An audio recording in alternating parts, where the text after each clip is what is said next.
I'm astrologer and life coach Penny Dix. Welcome to my YouTube channel. Welcome back if you're one of my regular visitors here. And if you are new here, a big welcome to you. I'd love it if you'd subscribe. So today I'm bringing you one of my short heads up videos. And this one is particularly or specifically for the sign of Capricorn. And that's whether you are sun, moon, rising sign, also known as the ascendant in Capricorn. And it's for everything you need to know to navigate the energies, the astrological energies for May 2023. Let's start. Let's see what's going on, because the 4th and 5th house of your chart have really been emphasized over the last couple of months.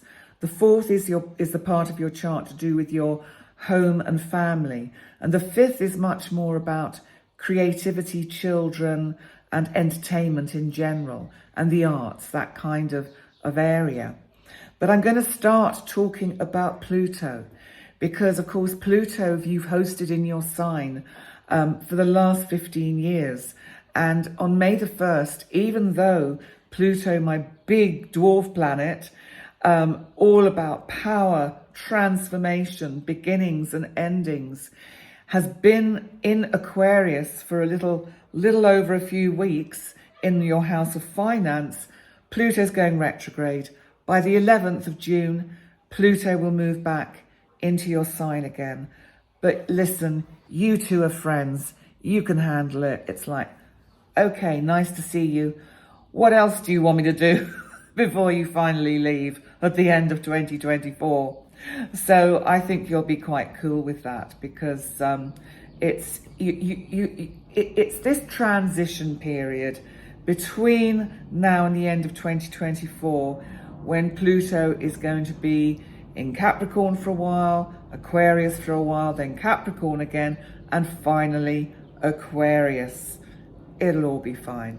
Let's look at the 5th of May, because we have a full moon lunar eclipse in Scorpio. Now, we have had, of course, another eclipse. We've got two significant eclipses. We had the one in Aries, which was in the area of your chart to do with your home and family, and that was a total solar new moon eclipse, and that was right at the 29th degree of Aries, and it's brought huge change to your living accommodation. Some of you have moved, some of you will be moving, but big energy. Now this full moon on the 5th of May in Scorpio in your 11th house. This is the part of your chart that is to do with the community at large. It's also very much about plans you've got, dreams you've got, things you would like to launch. It can be a larger group of friends that you have, groups you belong to. And I think that this full moon has you looking at what perhaps you actually need to close down. Have you been perhaps a member of some organizations and groups that you don't either have time to go to, you don't choose to go to anymore, or you've just kind of outworn them? It could be groups of friends that you feel you've outgrown each other. That could be one kind of experience of this full moon energy.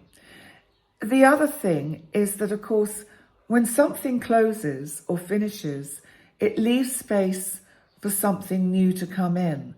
So I wonder what the new energy is that is really wanting to come in through that 11th house. New people, new experiences, new organizations, but there is something that is coming.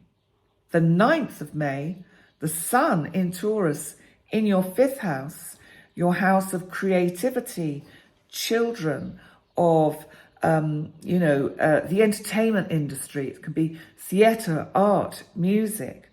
We've got the sun in Taurus conjunct my big outer boy, Uranus, our planet of shocks, of the unexpected of surprise. Well, of course, you've had Uranus in this part of your chart for some time, so you're quite used to the unpredictability of your social life currently. And the Sun, I think, is just highlighting that perhaps there will be unexpected events that happen, which are really good fun. So I think that's quite nice energy. May 15th, Mercury, our planet of communication, also in Taurus in your 5th house, turns direct. Mercury, remember, has been retrograde in this part of your chart, slowing you down, helping you kind of reconnect with smaller groups of people, friends that you haven't been in touch with for a while. And it's just helped you catch up with things.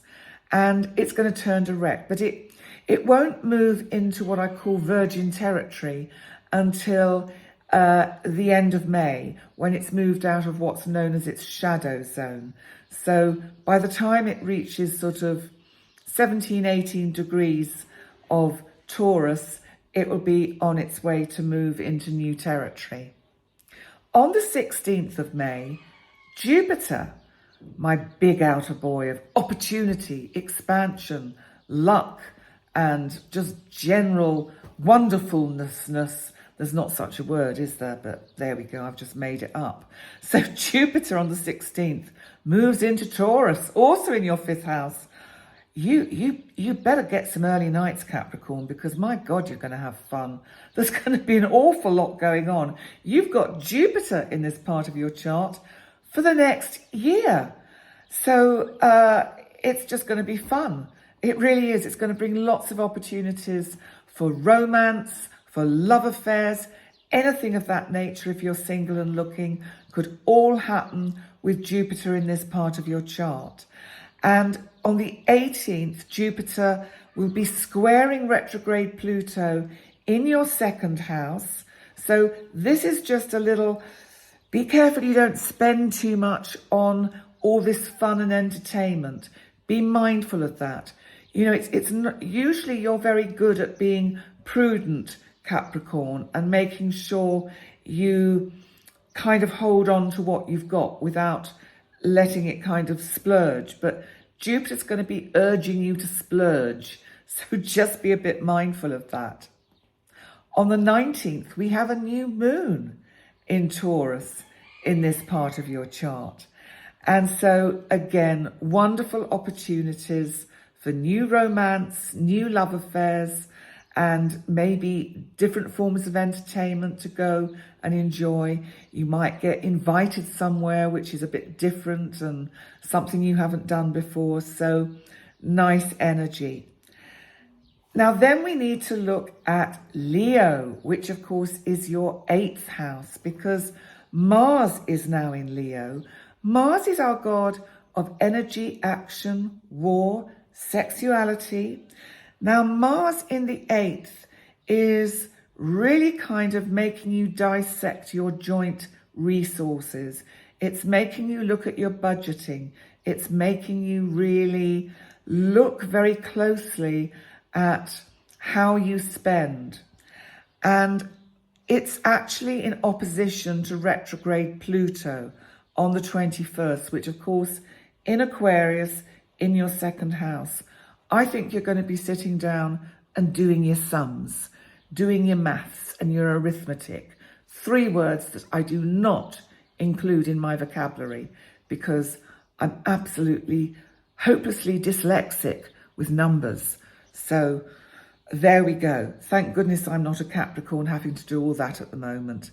So by the 23rd, Mars in Leo in the 8th is going to be squaring Jupiter, newly arrived, of course, in your 5th house Taurus. So again, I think just giving you a little bit of a heads up to not overspend with things that are would be classed as luxury.